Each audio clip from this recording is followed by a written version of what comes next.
আপনারা দেখছেন প্যারালাল ঝলক ডিজিটাল মিডিয়ায় এই প্রথম বাংলায় খেলার খবরের বুলেটিন।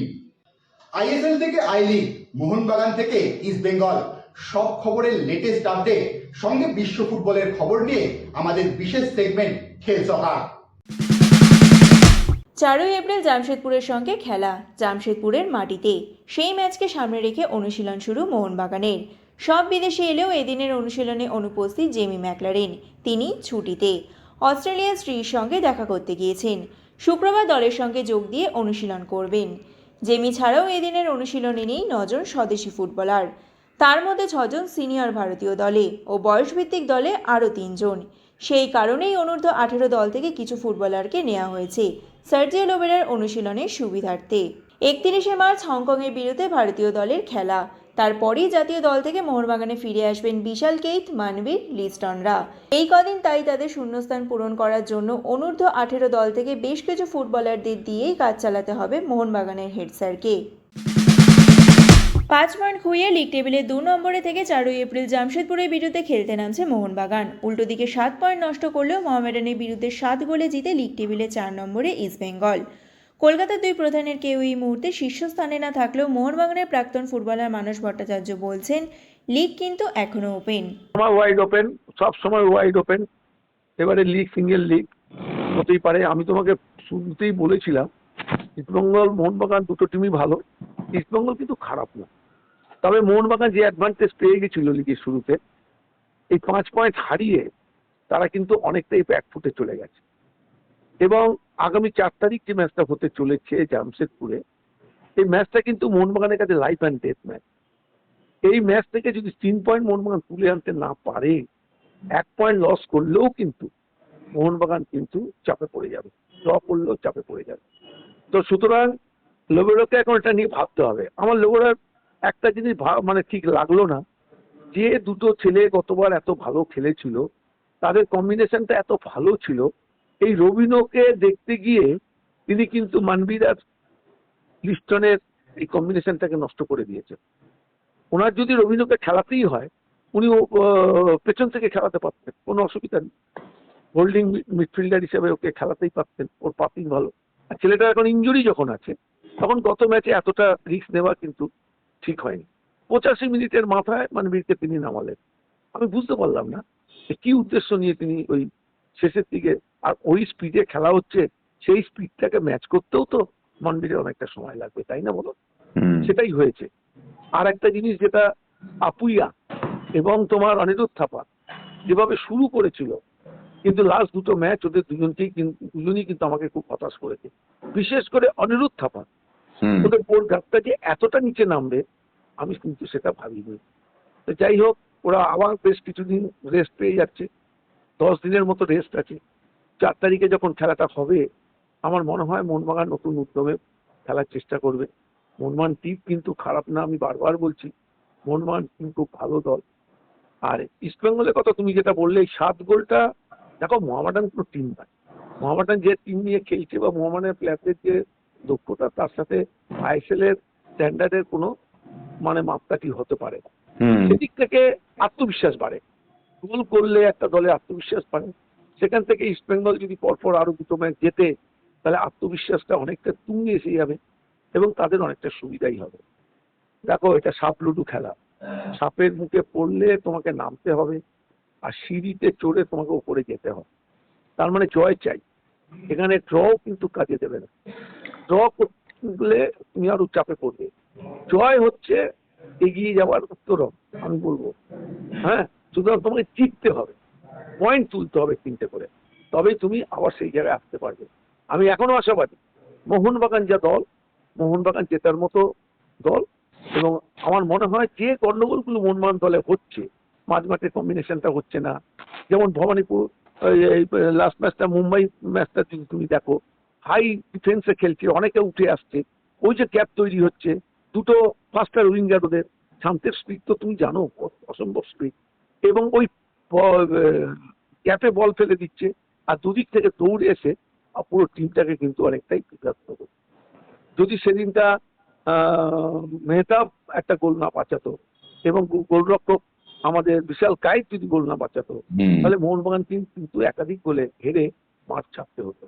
সেদিক থেকে এটা টিম গেম, কোনোদিন ফরওয়ার্ডার খেলবে, কোনোদিন মাঝমাঠের প্লেয়ার খেলবে, কোনোদিন ডিফেন্ডার খেলবে, গোলকিপার খেলবে, it is a game, team game.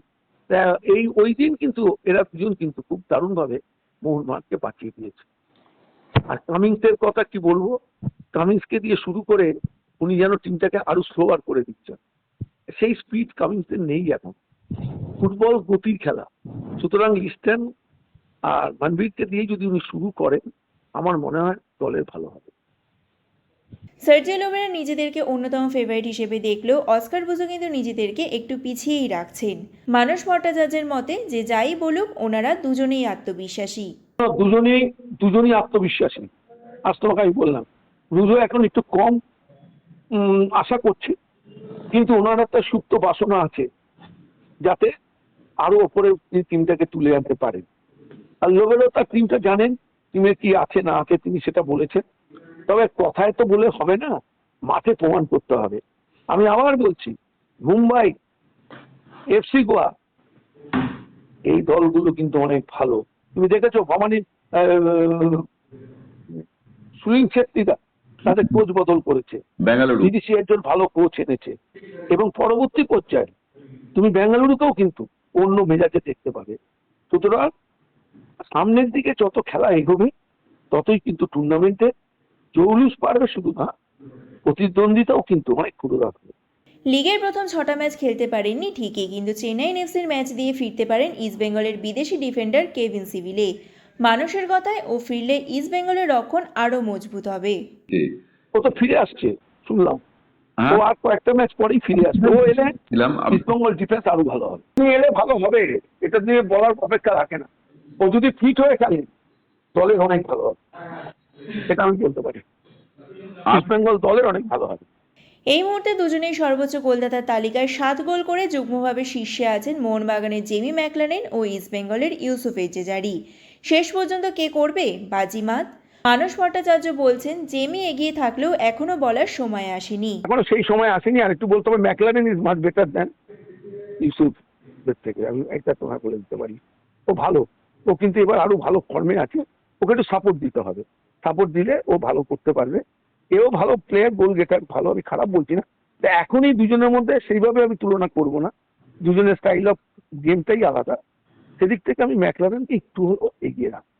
Box to box top striker, অত্যন্ত করে 18 গজের মধ্যে।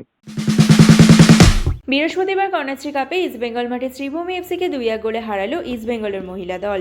প্রথমার্ধে 17 মিনিটে ইস্টবেঙ্গলের হয়ে গোল করে দলকে এগিয়ে নিয়ে যায় রুবিনা খাতুন। পরে 36 মিনিটে শ্রীভূমির হয়ে গোল শোধ করেন কারিশমা। অবশেষে দ্বিতীয়ার্ধে 56 মিনিটে প্রিয়াঙ্কা দেবীর করা গোলে শ্রীভূমির বিরুদ্ধে জয়লাভ করে ইস্টবেঙ্গল।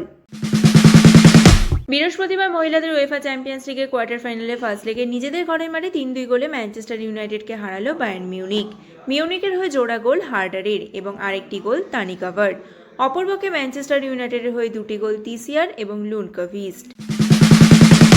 দাপট দেখাচ্ছে ভারতীয় ক্রিকেট, তার সঙ্গে অন্যান্যরা টেক্কা দিতে পারছে কি, সেই সব খবর সঙ্গে ঘরোয়া ক্রিকেটের যাবতীয় খবর নিয়ে আমাদের বিশেষ সেগমেন্ট লে ছক্কা।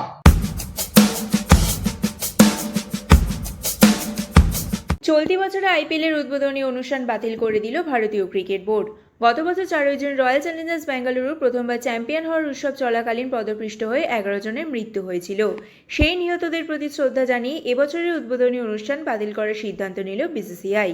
তবে বিসিসিআই এবং আইপিএল গভর্নিং কাউন্সিল ঠিক করেছে ফাইনালের দিন অর্থাৎ 31শে মে জমকালো সমাপ্তি অনুষ্ঠান হবে, জানিয়েছেন বোর্ড সচিব দেবজিৎ শইকিয়া।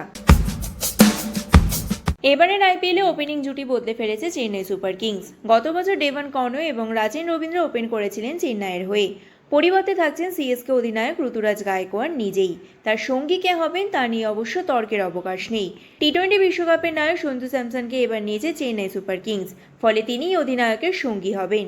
গত বছর ডেভান কর্নো এবং রাজেন রবীন্দ্রর জন্য নিজের ওপেনিংয়ে জায়গা ছেড়ে দিয়েছিলেন ঋতুরাজ, 3 নম্বরে ব্যাট করেছিলেন, কিন্তু এবার তিনি নিশ্চিত করেছেন তিনি এবং সঞ্জুই ওপেন করবেন।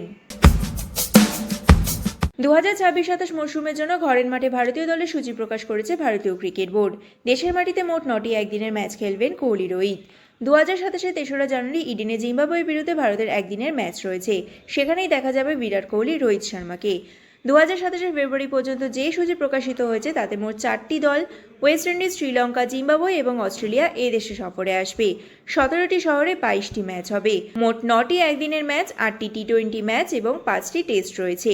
এই বছরের 27শে সেপ্টেম্বর থেকে ওয়েস্ট ইন্ডিজে ভারত সফরের মাধ্যমে এই মরশুম শুরু হবে। হকি, টেনিস, বাস্কেটবল, ক্রিকেট, ফুটবলের বাইরেও খেলাধুলার যাবতীয় খবর নিয়ে আমাদের বিশেষ সেগমেন্ট উইং প্লে।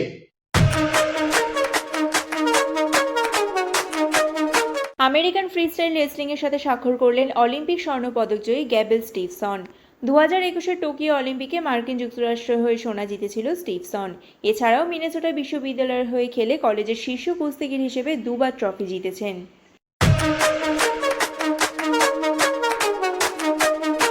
প্যারালাল ঝলক আজ এই পর্যন্তই। ক্রিকেট, ফুটবল সহ খেলাধুলার যাবতীয় খবরের লেটেস্ট আপডেটের জন্য প্রতিদিন রাত 10টায় চোখ রাখুন প্যারালাল স্পোর্টসে।